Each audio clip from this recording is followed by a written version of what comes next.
I'm Pete, and I'm on the Squawk Global podcast. Hey everyone, welcome back to Squawk Global. I am Kyle. I'm Emily. And on the podcast today, we have the one and only Pete Paxton, who is with the Seed Investigator team. Pete, what's your role with Seed? Yeah, I gave myself a really cool title, which is Director of Investigations. It's a small team. It's my girlfriend and I. We do cruelty investigations. And I handle the cruelty investigations. And then what she does is the much larger heavy lifting end, which is she works with litigators to sue factory farms that pollute waterways. Because we both have a background in animal rights. It's animal rights and environmentalism coming together. As it should be. We're all living on this earth together, right? Yep, 100%. Yeah. So tell me a little bit, Pete, about your background, because you've been doing undercover work for animals for how long now? I've been doing undercover work since 2001. Sometimes I'll do an interview and we got an animal rights base and they're like, oh, undercover work. If you're not part of that world, you're like, what in the hell does that mean? Before that, I was just an animal activist, right? I had learned about vegetarianism and veganism. And a big thing I did as an activist is that I learned in Houston, Texas, that my local pound was selling dogs and cats to research labs. It's called pound seizure. And so I was protesting that. Those issues like that I got involved in. I'd heard about people actually working at commercial animal facilities that abuse animals. At the time, I was looking to pursue a career in law enforcement. I have no college degree. I got a high school diploma, but I was like starting college. You know, I was on the one hand learning about animal rights and becoming involved with animal rights activism. On the other hand, I was learning about law enforcement and trying to decide what would I do in law enforcement. And I learned that if you're in law enforcement, you want to investigate animal cruelty. If it's on the commercial scale, there's exceptions to this, but in general, that's going to be U.S. Fish and Wildlife Service, and you're undercover and people are smuggling parrots, for example, right? Otherwise, it's that someone has abused their dog in their yard next door, right? That kind of thing. If you're talking about puppy mills, you're talking about factory farms, slaughterhouses, fish farms. In general, law enforcement isn't taking the lead on that unless they're given evidence, and I can discuss issues surrounding law enforcement with commercial facilities, but they don't go undercover into those places. And maybe I should learn about undercover work and that'd be a way in. And my first case ended up being a USDA licensed facility that was selling dogs and cats to research labs. They weren't breeding all of them themselves. They were buying them from people. And some of them were stolen pets. I'm not trying to be too graphic, but I had been in touch with an animal rights group for 2 years trying to get hired. What can I do for investigations? That would be cool. And I met this PI, and I was in North Carolina at the time, and I was checking in, and he had sent me a covert camera to practice stuff, like film at this pet store, practice filming elephants that crossed the street to go into the circus. I'm like, okay, I'm a spy. And he was in New Jersey, and he was like, I'm doing mobile surveillance. I need a hand. Do you want to help? And I just packed everything, and within the hour was driving to New Jersey. And when I met him and worked with him, he decided, I'm going to hire you. Let's do this. And the next job is we went to Arkansas to this facility that was selling dogs and cats research labs. The way I operate, I follow the law. I want to build legal cases and work criminal cases, give it to law enforcement. Back then, we were a little more anything goes. And we just got on the property, and we found on the back of this property was this giant trench, and it was filled with hundreds of dead dogs, and the bodies were cut open. And then sitting next to them is this table covered in blood with a bloody knife on it. And we're like, what in the hell is going on here? And I look in the distance and someone's coming on a four-wheeler on the property. And I'm like, yo, we got to go. And I was in the trench. I was like waist deep in dead dogs with a chip scanner looking to see if any had microchips. We get up, we run in the woods, we take off. And we grabbed some trash from the facility, and this PI was so good. We're at a hotel room, and we're going through trash that literally smells like death, and we're looking at it, and we're looking at vials of stuff, and we're looking at all these discarded dog tags, and then we're looking at like USDA tags, some they were throwing away instead of reporting. And then there's these sheets of paper, and these sheets of paper, they're called CVIs, Certificates of Veterinary Inspection. You want a dog or cat to cross state lines?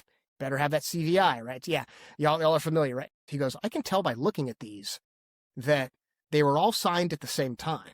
He's like, I bet this vet is not actually doing what's on the form. They're not checking the eyes, ears, nose, mouth, like of every individual dog. No.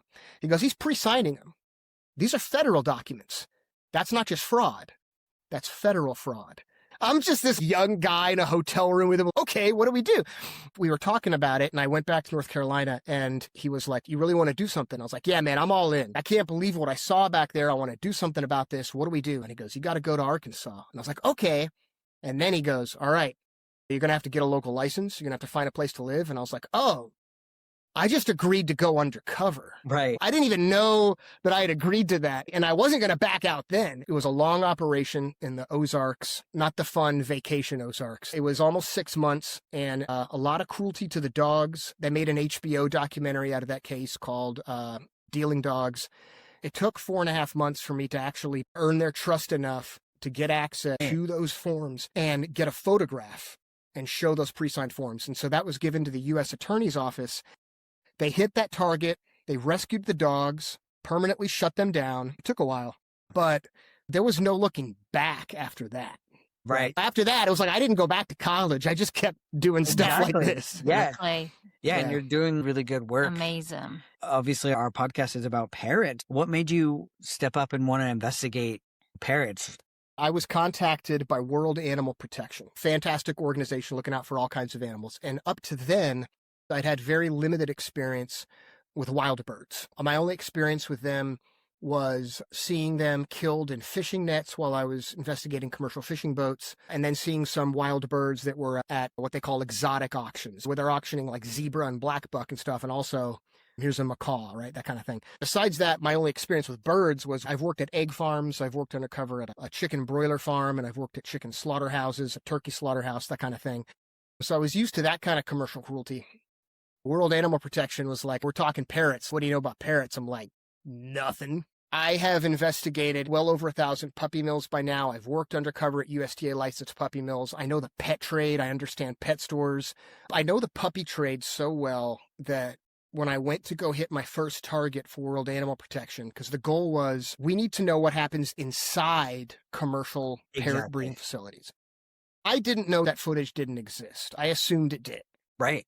Right. And so there's like nothing. There's no footage, right? No. Yeah, right. And it's like you YouTube it and you look at it and it's like, my name's Corey. Welcome to Corey's World. And I got my budgies and he's got cages. If I was any general member of the public, would have thought that's how it's done. Yep. But, Exactly.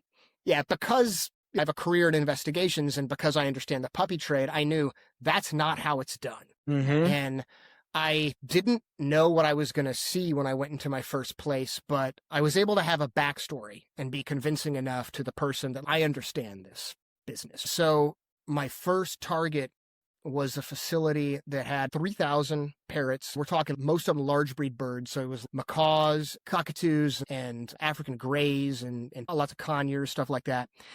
3,000 birds. And if you think of your conventional puppy mill, you have cages on stilts, dogs on the wire flooring. That's exactly what it was. Row after row after row.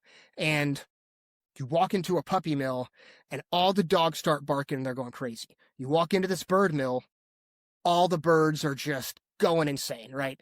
Just like a puppy mill, no enrichment for the birds. They got these little cages. Not that there's any room really to spread their wings and go anywhere, but if they could, they couldn't move anywhere. They can walk a few steps and then turn around. They have a perch and a wooden hutch to lay eggs. That's it. If you want to breed birds and you want to sell them, not just out the door, you're selling for resale. You're selling to pet stores. Yep. Got to have that federal license. The set of regulations and standards for being a USDA licensee is called the Animal Welfare Act. And in the Animal Welfare Act, if you look up Section 3.8, that's exercise for dogs. It's the only thing you might find that's remotely close to enrichment for dogs. But if dogs have enough space in their cage, that's the minimum required. It's like you don't have to have any extra enrichment whatsoever. Wow. But birds, I was blown away. It's different. You're required to have a degree of enrichment for them. It's like someone who put them in the act said, look, these are very intelligent animals. They're going to be bored. They're going to go cage crazy. What I found at that target, as well as other targets I went to, which I can discuss, they just ignored it. And not just ignored it, but that licensee discussed on tape how her USDA inspector was, you're supposed to have toys in here. And she was like, I'm not going to do that. Their enrichment is screwing with the bird in the next cage over. Wow. Yeah. If they don't meet the regulations, or they just brushed over and are like, whatever, I guess carry on your business. You're supposed to be inspected once a year. Generally, it's once a year. Sometimes it doesn't happen, right? But it's once a year. And those inspection reports are online. You can Google USDA inspection reports and you look up the animal care search tool, then you click on inspection reports. They don't make it super easy. You have to click here and there, and Right. you find, right? But then you search for the name of the facility or the USDA license number. If you go to the World Animal Protection site, they got the USDA license numbers for the targets that I hit. And you can search for those and you'll see their inspection reports. And then you're going to notice that they're not getting cited for not having toys for the birds. Why? The reason for that, in a word, is culture.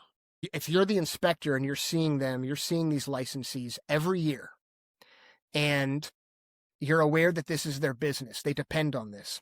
And a lot of times what pet stores will do is they'll say, listen, we buy from the best breeders.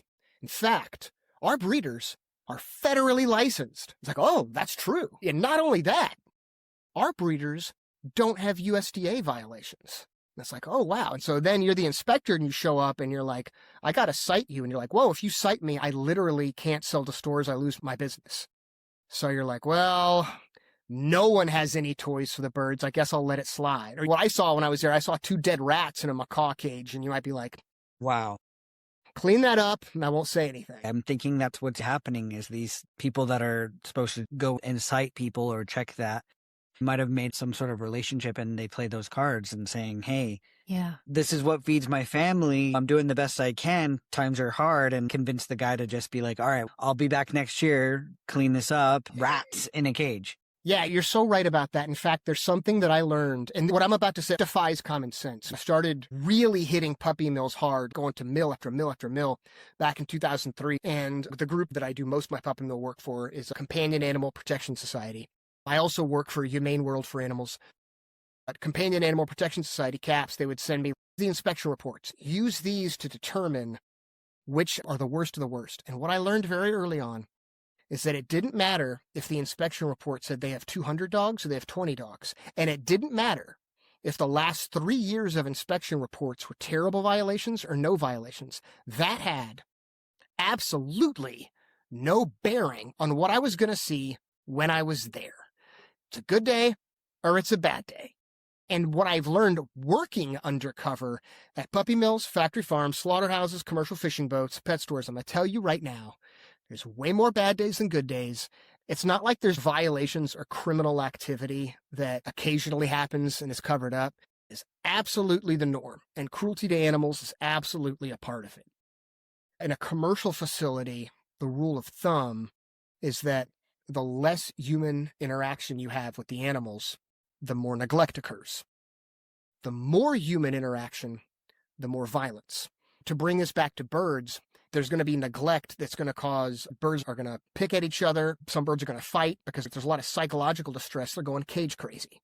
If you are involved with handling birds in a large degree, let's just say you're on a catching crew at the chicken farm, man, you're looking at brutality. You're at the slaughterhouse, you got to discard the ones that are no good. You're talking brutality. You're talking violence. The reason I like undercover work and surveillance so much is I get to see what facilities do when they don't know anyone's watching. I get these confessions from this Parrot breeder of, I don't care what my USDA inspector thinks. And I'm seeing birds and they've plucked feathers themselves. And it's like, okay, there's all these problems. She admitted to that. And she admitted to problems like hiring a guy to help feed birds. A guy was feeding a chick and the water was too hot and burned a hole in the chick's gullet. Right? Like stuff like that. I have all this on tape, right? She's just confessing all this. And then I moved on to some targets in Oklahoma. They're budgie breeders, parakeet breeders. Exactly the same neglectful conditions. When I saw a bunch of dead parakeets in a trash can at one facility, the guy explained that when his birds pick at each other and he can't sell them, then he puts them in a bag and he suffocates them. And he actually sticks it to a car exhaust to kill them with carbon monoxide and gas them to death. In the footage, he is the sweetest old man when he's saying this. And he is saying it in this most relaxed manner, right? Of just, you're like me. You saw these birds. These birds are just things. They're just livestock. This is what you do. That's the same reason I've seen people shoot dogs in the head and stuff. These people don't think what they're doing is morally wrong. He's probably been doing it so long that he thinks carbon monoxide poisoning for them, they can just fall asleep and it's morally better. But at the same time, this animal cruelty at the end of the day, but they're just so blinded by it. They've been doing it for forever. Yeah. Nobody's questioned it. No one's questioning it. You hit the nail on the head right there. For all of your listeners that are like, I'm so mad, right? Those people must be terrible. Seriously, what you just did is you just connected all the dots, right? Like a lot of people, they got to get through the initial anger phase, and that takes years, and I don't blame them, right? But not only is it that these animals are just any other animal they can make a profit off of. The best example I like to use for this is that I worked at a dairy farm in Idaho years ago, and within 45 minutes of showing up, there's a downed cow on the floor. She won't stand, and the manager of the facility has a handheld taser. I had to sit there and watch the footage and count. He tases her over 50 times. She's screaming. They put a chain around her neck, and they drag her out. There was enormous abuse at this facility, just horrible abuse, beating the animals. We asked for charges to be pressed. Law enforcement went to press charges on several individuals. One guy pleads not guilty. He pled out once he realized I was there to testify. That was his move, was like, let's see if the witness shows I did. But I was standing there in court waiting to go testify, and there's the sheriff. And I asked him to his face, can I ask, why did you not recommend charges to the DA on the manager shocking that downed cow? And he said to me, that's what I do to cows that won't stand on my ranch. It's exactly like you just said, Kyle. It's like you are in a community where everyone does this to animals. Law enforcement says it's okay. In fact, the number one reason law enforcement is told that animal cruelty is a concern is because, I'm going to see if you can guess. What's the number one reason law enforcement says to be concerned about animal cruelty? Public view of, No, it's that's good, but what do you think? Want me to tell you? Number one reason cops always say to be worried about animal abuse is it could lead to abuse of people. Okay. It does. I was actually thinking that. There you go. That's it. I was thinking. Yeah. I knew one of you had it right there on the tip of your tongue. Yeah. That's it. Right. Over here. What if it doesn't? What if this Mennonite guy who goes to church every Sunday, and he is honest, right? I'm not religious, but I know that this guy, he's Mennonite, so he's an Anabaptist, follows the New Testament. You can see on his inspection report that when World Animal Protection sent the evidence to the USDA, the inspector showed up, and to that inspector's credit, asked him about him gassing birds, and he admitted it and was cited for it because he won't lie, right? Jesus told him don't lie. So that's who this guy is. Can someone like that actually commit animal cruelty? And so if the cops don't care and the community doesn't care and the USDA, the federal government, says, you shouldn't have done that because, and you can see this in the USDA inspection report, the reason that it's wrong is because your vet did not approve it as a means of euthanasia. He's like, well, I guess that's not really a problem, right? Who cares? Yeah. People love animals. Why are people not talking about this more? It's not out there enough. I know about puppy mills, but you don't even really see any press on that. And then the more we're getting into seeing how badly parrots and birds are treated, it's just like, why isn't people talking about this?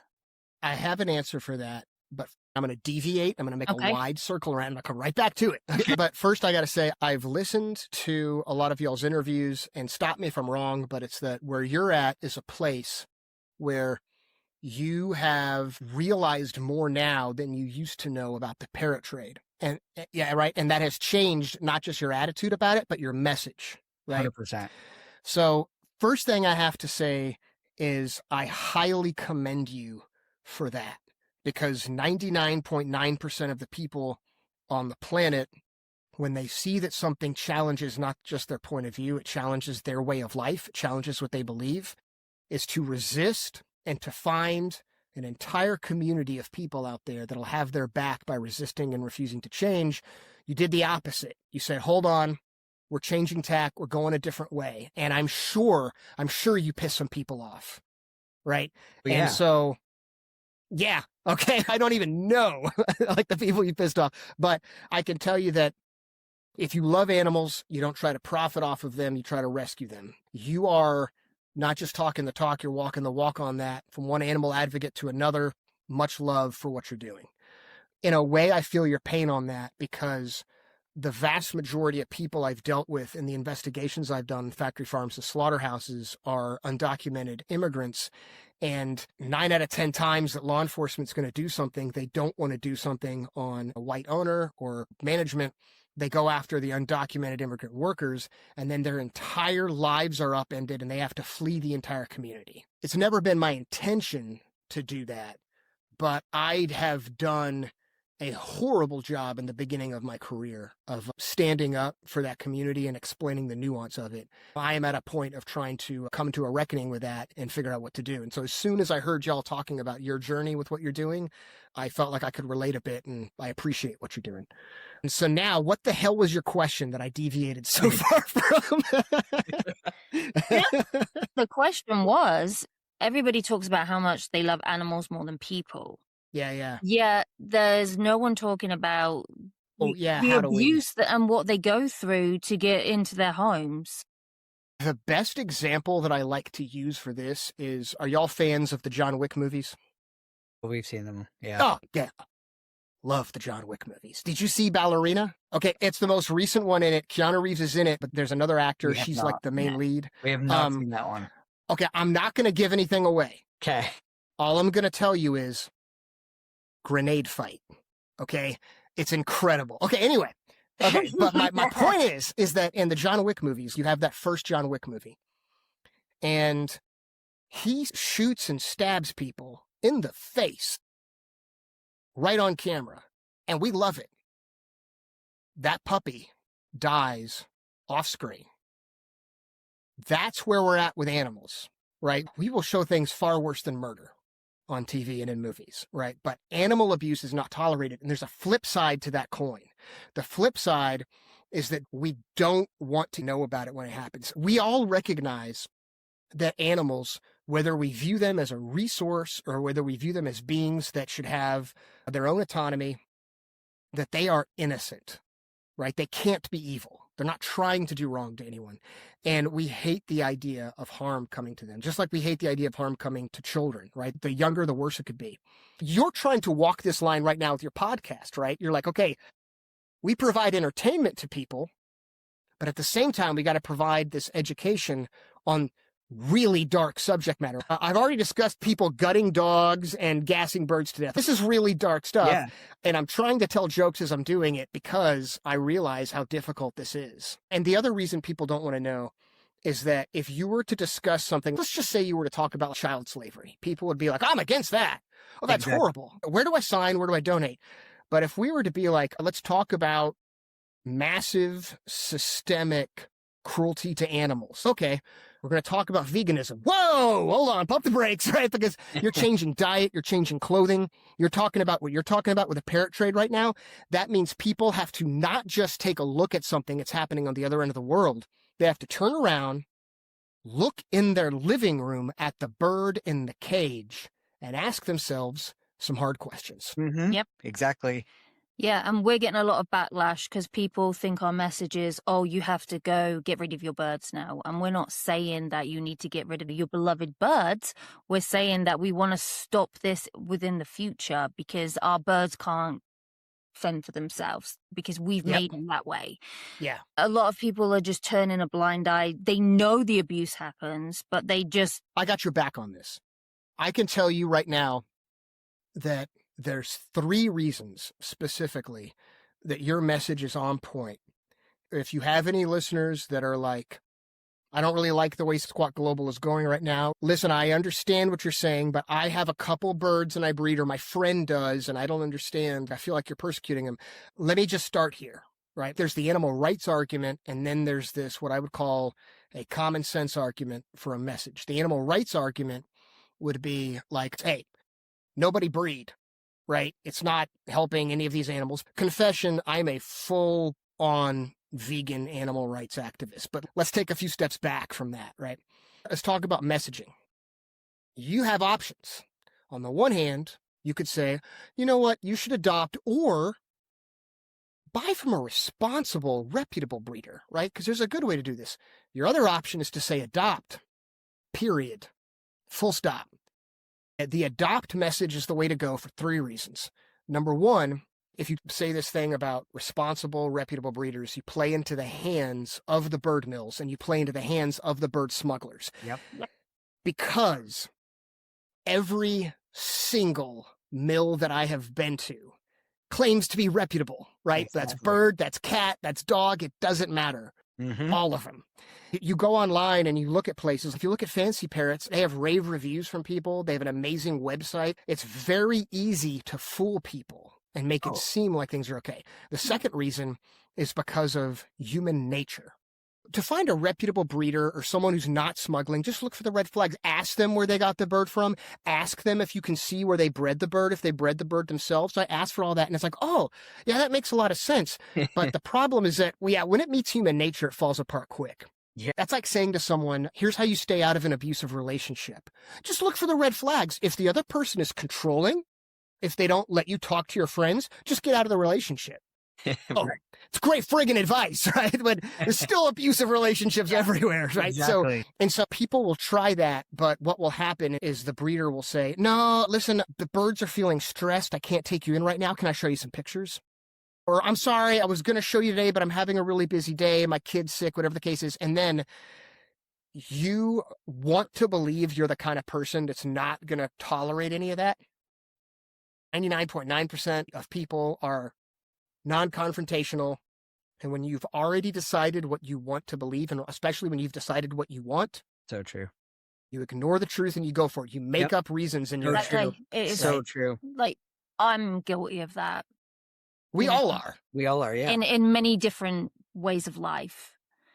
Yeah, it's so true. As human beings, we give the benefit of the doubt for the person talking to us, and if they can convince us. And like you said, our brains usually will convince itself as well because we have an idea of something we want. So we go ahead and say that person's truthful. Like you said, sorry, we're busy today. Oh, sure, yeah, send us some photos. And behind the scenes, they didn't want to bring you in because they got dead birds in the freaking trash can right there.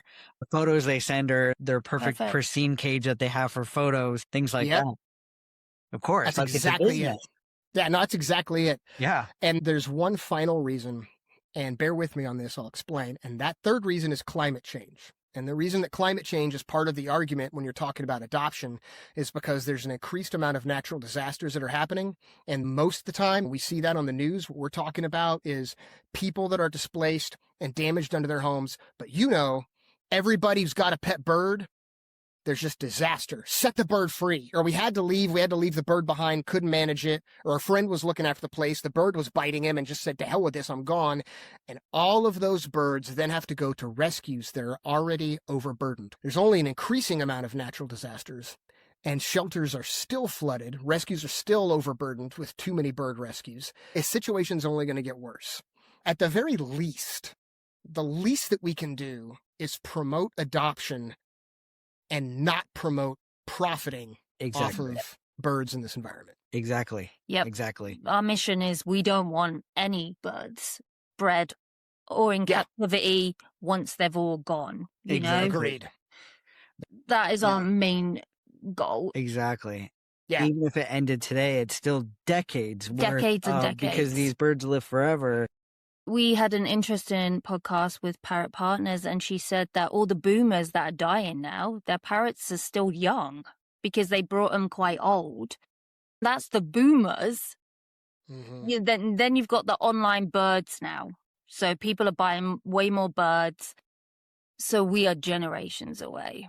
Yeah, we absolutely are. But I can tell you that for everyone who's getting mad at you about your message, it's because with birds, it is a very specific thing. There's a TV show and a character has a Yorkie. I absolutely know this for a fact. Sales of Yorkies being bred in puppy mills are going to skyrocket. Of course. Right. But you're dealing with, it's a little different. Someone is showing how cute their sun conure is. It's not like there's going to be more people breeding him. People are going to smuggle those birds, right? They're going to become wild caught. They're going to be smuggled for people who want them wild or could sell them for the right price or whatever the case is, right? And so that is a different thing that you have to worry about the exhibitionist end of this, that when people see it, they want it. And when they promote their birds on social media by being like, look at my bird and I breed and look how great that is, and then they don't discuss the nuance of it, that literally translates to increased smuggling of birds from South America and elsewhere. Exactly. Yeah, you're in this tough position because you want to get people to listen to you, but there's something they have to actually listen to. You're having to test people, push people, right? You're having to hurt some people's feelings. And I can tell you that I really believe that for everyone who you're offending, there's more than one person who is younger who's listening to that and is saying, oh, well, I didn't know that. Okay, maybe I won't go buy this bird. Maybe I won't start breeding birds. I think your message is inspiring a younger generation. That's exactly what we're focused on. Yeah, we're trying to give the message that the birds in our home, they're not safe because they're being rehomed all the time because they don't fit people's lifestyles. But even the birds that are in the wild are not safe either because the smugglers are getting them. It's such a hard message to get across, but we're trying. Yeah, we're even potentially thinking about a book series in a sense that are targeting more of the younger generation to create that story of empathy of a child growing up saying, I don't want a bird because they should be in the wild and let's enjoy them from afar versus being a pet. We're really discussing on how we can approach that. Talk about a cage-free message. Because the animal rights movement's always talking about cage-free with eggs and stuff. Yeah, I mean, that's exactly what you're going for is birds that truly do fly and are meant to have massive ranges to fly around the world. And instead, they're confined in a cage in our home. And that's the thing. These people don't understand. Everything in our house can kill our birds. To what we cook with and fragrances that we want to use, what we clean with, everything. So they shouldn't be in our house. They shouldn't be in a cage. Our house is a cage, you know? When you have wild animals, you have this very special thing. You have animals that can fly. It's a very special thing. And you have animals that people want to smuggle. The only other thing that I can say is that for anyone out there who's like, is it really all that bad? All of this is on the commercial scale. And that if someone is not on the commercial scale and they're like, I just like to show my bird and not have to discuss the dark side, or I just have a couple birds I breed, don't give me grief, I'm not commercial, is that it promotes the commercial end of it. And after 25 years of investigating puppy mills, kitten mills, factory farms of all kinds, slaughterhouses, commercial fishing boats, I've done investigative work around the world. Every commercial industry, I can tell you, has a dark side to it that is far worse than you would imagine. So if you're talking about the bird mills, that's what we found in the World Animal Protection investigation. I knew I was going to see bad stuff. I did not expect to see a trash can full of birds who had gone so insane being confined to cages, they had picked at each other until they had to be gassed to death. That's far beyond what I even expected. I haven't dealt with bird smuggling. My only wildlife investigations have been commercial fishing, but the amount of dead birds I saw come up in nets, the amount of dead dolphins and sea lions I saw come up in nets, and none of it reported, and it was just consistent, leads me to believe that the kind of horrors that are going on with the smuggling trade is far worse than we would even guess at right now. The dark side is that this is a very difficult reality, and you're asking people, you're saying, look, we changed our ways, we're asking other people to change their ways. I think, though, that there's a lighter side for people on this, and it's that every single person out there that is what we would call an exhibitionist with the birds or who is breeding a small amount of them, they're not saying they're commercial or whatever, they have the chance to flip it and promote the message that you are. They have a chance to fight this dark industry that we're talking about. In fact, to do far more than I'm doing about it, which is what you're doing, to be leaders at the front line and say, you know what, we need to do right by these birds, and here's how we do it. So I think that you're inspiring some people for that opportunity as well. You're inspiring us. We've only just started scratching the surface of how dark the other side is. And how do you deal with it? I know. Yeah, I'm not going to lie. I'm a little messed up in the head. I mean, I'm not, everything's not 100% up here. My advice is, number one, you have to be able to have humor and love in it no matter what. If you can't laugh, you're going to cry, right? So don't feel bad as you're doing your podcast and you're talking about the worst, darkest stuff there is, this is just my advice. Okay, I'm not a professional podcaster, but my advice is don't feel bad if as you're talking about the worst, darkest stuff, you're also trying to lighten the mood and you're throwing out some jokes out there as well, because you have to. Yeah, your audience can't just cry. They have to laugh at the same time, right? You have to love what you're doing. If you love podcasting, you love getting the message out there and you love being the face of it, enjoy that. Don't feel guilty about that. If you have people out there and the reason they're showing their bird is because they love talking to the camera and they love doing that, there's an opportunity there. You can still do that. Totally. They can just do it like you do it. Right? Exactly. They can do it while promoting this positive message. Because if I didn't love investigations, I would have gone insane long ago and I would have dropped out of this. It has to be because I love it. Yep. A part of it might be like we are, is in hopes that we can create some change. Some better for these parrots. It comes with people actually talking about the truth, talking about these dark scenarios, bringing them to the surface so we can have these conversations, and hopefully more people are like, whoa, if we help one person a day, that can make a difference in time. That's what our goal is, and keep And it's funny called seed, because we always say that, don't we? We just want to plant that little seed. They might ignore it for 6 months, but it might just start growing a little bit bigger. And then before they know it, they're like, actually, we have to do that too. That's absolutely how that works. You catch more flies with honey than vinegar. All the vegans are going to get mad at me for just discussing catching flies and mentioning honey in the same sentence. But, but, you know, I mean, and that's true, right? That said, if all you're doing is making people happy, you're not changing a damn thing. Yep. You know that for better or for worse, you know that when people are getting pissed off at you, you are changing things. And you know that you have the right message, and you've discussed it with enough experts and you've seen the evidence of it to know for a fact you have the right message. There's a light side to that too, which is that if you're pissing people off, man, it's because you are changing things. Yeah, you know, and I mean, I trust me, I have half the world hates me, but I believe in what I do. It's not like you're trying to demonize everybody out there. I think that we're in an age where more and more people are realizing that there's this pressure on everybody to do something, right? Everything I buy and everything I do has all these consequences, right? The clothes I wear, the meals that I eat, streaming services I subscribe to, and by promoting some rapist billionaire somewhere by subscribing to, oh crap, you're like, what do I do? It's very easy to just say, look, it's overwhelming and to cop out. But the benefit of dealing with animals is that when it comes to animals and what you can do for them, you truly do have a real impact. Like saying, I'm going to promote adoption instead of buying, or I'm going to adopt or volunteer to rescue instead of buying from a breeder. Maybe that pissed off a billionaire, right? Maybe that helped out someone in another part of the world. No, it absolutely did. Mm-hmm. You absolutely had a real world impact. It does matter in this fight. Yeah. From your experience, what can people do to take action? Can they help with these things? What are some advice that you could give on that? Number one thing is when anyone discusses it, you don't have to say, like, I agree with you. The message should be nobody, especially when it comes to birds, nobody breed.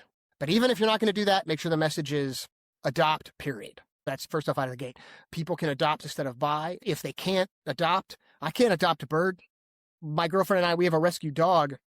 She has to do most of the heavy lifting to take care of our special needs dog because I'm constantly gone in the field, right? So I get it. So if you can't adopt, you can always volunteer. Yep. If you love birds, you can help change their lives. You can go to a rescue. You can get to know the birds. They're very intelligent, social creatures, right? So you can get to know them. You can truly make their lives better by being there. You don't have time to volunteer. That's no big thing. You can donate. You're poor as hell and you're super busy and you can't adopt a bird. It's all good. You can always spread the right message and share y'all's message. So it's very easy things people can do. Definitely. I agree with every single one of them. Yeah, and sharing a message, like you said, it's free, but it helps a ton. It helps a lot, sharing a voice and a message out there for sure. These conversations just need to start happening more with everyone. Yeah, this is a new frontier. I have a buddy, and he had just learned what I do, and he's like the nicest person on earth. And I just met his girlfriend. She seems very nice, just wonderful people. And he had just learned what I did. And I was like, yeah, man, you can check out this video about it. Go to don'tbuybirds.org. My group Seed, we did this case for World Animal Protection. He's like, oh, okay. And then all he said was, he was just like, yeah, I saw the case. Wow. That's all I said. And then I go, to meet him and his girlfriend, and they got 2 son conures.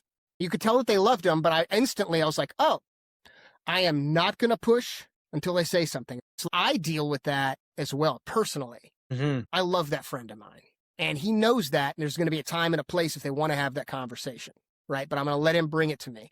When it comes to your podcast, people are going to your podcast. You're not shoving it down anyone's throat. If they're pissed off, they could just not listen to it, Exactly. know, right? Exactly. Yeah. If your friend who breeds is going to get mad because you're saying adopt, that's where it's on your friend. That is a very tough position where you're like, okay, I have to stand up for defenseless animals, or I have to appease my friend's ego. And you make that choice. Exactly it. I think everyone needs to be more accountable for their actions. We did the bad thing because we were uneducated. We went to a pet store, got the bird out the pet store. Through research, we realized there's a lot of parrots that need rescuing. Let's rescue one. So we rescued one. Through rescuing, we realized just how dark it was and how we were sharing our rescue story. We got big online, and then people were like, I brought a parrot because of you. And we're like, no.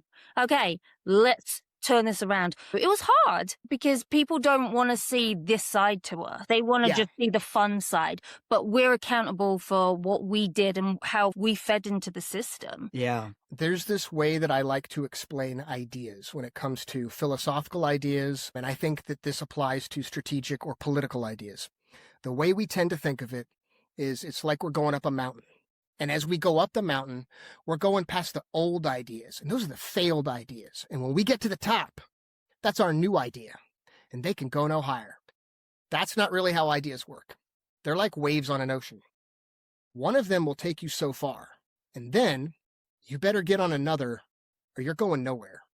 You might be on this new wave for a little while or a long time.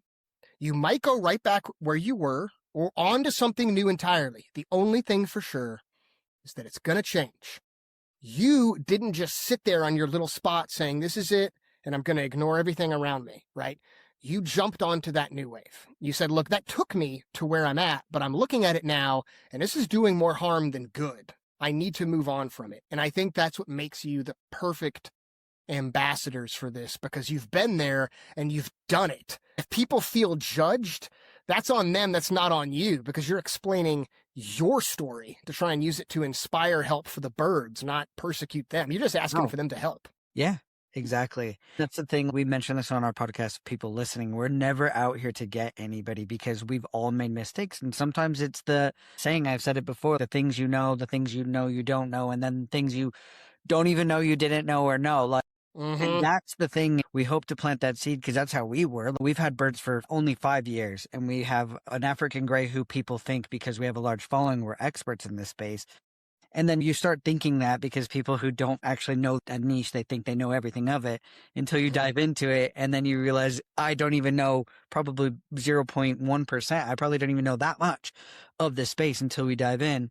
But then we realize there's so much to it, and we want to bring that to the surface for people as well, because then that gives them the opportunity to think like us. And I like how you said the ego, because that is what I think stops a lot of us as a human being. We think we're good people. We can be, but because we made that mistake, we don't want to admit to it, right? Like our ego gets in the way of saying, no, I'm a good person. Didn't do a wrong thing. Totally get that. But understanding that and saying, you know what, I did, and that's okay. But let me go ahead and plant the seed for the next person to maybe not make this mistake.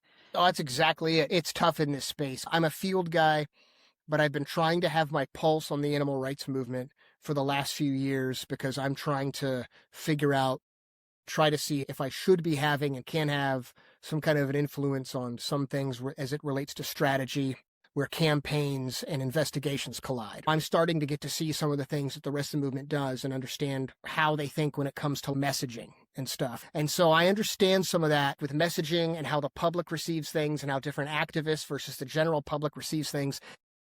I'm not trying to offend anybody, but people are bonkers, man. I don't think I'm offending people because I don't care who you are. If you're listening to this, I don't care who you are or what you do. You could be a teacher, you could be an EMT, or you could be a telemarketer or work at a gas station. Odds are every day you say to yourself, I'm surrounded by idiots.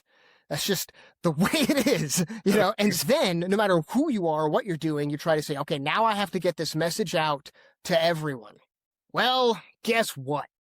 These are the people that a second ago we just complained about. People are going to be upset. What I've learned from seeing this in the movement, in the puppy mill space and the vegan space, is that you have to accept that you can't make everyone happy, and that there's a lot of people that are going to make it about themselves instead of making it about the animals. Don't tell me to change because it's about me. And then you have people that they're standing up so hard for the animals, not because they care about the animals, but because it's about their ego. You're on the front line right there, and you got to sift through all of that to try to be like, no, stay focused on these innocent birds that are being overbred in mills and are being smuggled from other countries. The question of how to do that is why there's entire conferences on this in the animal rights movement. It's very difficult. Exactly. Yeah. Exactly. Yeah, Pete, we really valued your stories and insight. We need people like you that do these investigations and show the realities of what these parrots and animals are facing. And that's what makes change. I'm hoping that this podcast can inspire a couple more people to take action and adopt or volunteer or spread the message that we're trying to spread in a positive way. Or just piss a lot of people off. Exactly. That's fine too. I think we're finding amazing people through this experience that we can call in favors, we can help you guys. And I think that's what's beautiful about this. Not only are we doing it for these animals, but I want to find out the perfect alliance to work together where we can be one big voice rather than us crying. Exactly. Together we can make a difference. The goal with this podcast too, I want to look back in a year's time, 2 years' time, and see the changes that we've done from starting this thing. And I'm hoping that's the case. And we're not stupid. We know this is years and years away. Yeah, but we're going to do the best we can. Yeah, no, you have the right attitudes. Trust me. I'm not just saying this to flatter y'all. I'm impressed by your attitude. I appreciate it. All of us animal advocates were very excited to be on your team. Amazing. We appreciate that. Yeah. And if there's anything we can do ever, please. Okay. Yeah. Honestly, we are there. Yeah. We might be too emotional to go undercover. That's okay. We'd be like, That's okay. Or the opposite, where I'd be really angry and he's holding me back. Exactly. We need somebody to hold us both back. Yeah, we'd love to help in any way, how we can help spread the message for seed or anything like that. This is a good segue. How can people check out the work you're doing? Yes. Where could they go? Yeah, we're at ethicalstrategies.org. We do different investigations for different groups. We have our groups. We have some livestock investigations. That's seedundercoverinvestigations.org is another site for that. And then we have World Animal Protection has a site for this case called don'tbuybirds.org. If you just look up seed undercover, it just, boom, it starts coming up. And if you look up World Animal Protection, just WAP undercover, boom, stuff comes up. And I want everyone that's listening to understand that we are not trying to come into your homes and take them out, rehome them, and you will never see your loved ones again. We are doing this for the birds that are in the rescue and the birds that haven't even been born yet. Because a life of captivity is no life for a bird. We can't change what's in existence now. We can't change that.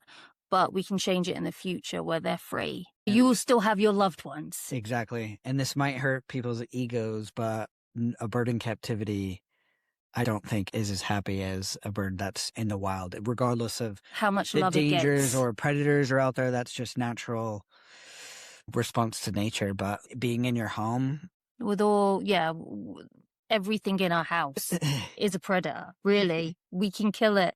Like anyone who stays at my house, I have to be like, don't do this, don't do that. And it's scary.